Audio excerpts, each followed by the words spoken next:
Kwa majina ninaitwa Janet Maeda, ni meneja banda namba 26 katika maonyesho haya ya Sabasaba ya 50.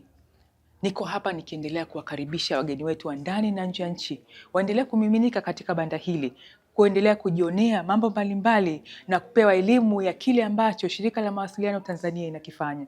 Ufikapo mahali hapa utakutana na wabobezi wenye weledi wa kukuelewesha kile ambacho Mkongo wa Taifa wa Mawasiliano unakifanya. Kitengo cha Mkongo wa Taifa wa Mawasiliano Tanzania ndio kitengo kinachosimamia uendeshaji na upanuzi wa miundombinu hii muhimu ya mawasiliano nchini. Kitengo hiki kinahakikisha miundombinu hii iweze kusambaa nchi nzima ili kuhakikisha huduma za mawasiliano zinafikika kirahisi na kuwezesha shughuli za mawasiliano na kidigitali kiujumla.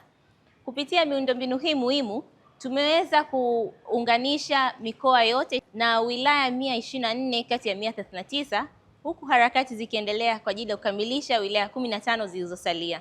Kwa kuhakikisha ufanisi wa miundombinu hii muhimu, Mkongo wetu wa Taifa wa Mawasiliano umeunganika na mikonga ya barini kupitia vituo vyetu vikuu viwili, kimoja cha Dar es Salaam ambapo kimeunganika na mikonga ya barini mitatu na kingine kikiwepo Mombasa tulipounganisha mkongo wa taifa na mikonga ya barini 8.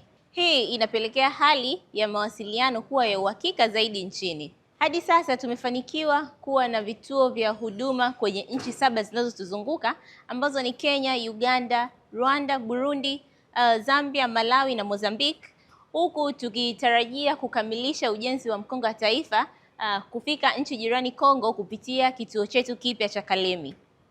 Hii inaongeza pato la nchi, pato la shirika na kuongeza ushirikiano kati ya Tanzania na nchi jirani zinazotuzunguka.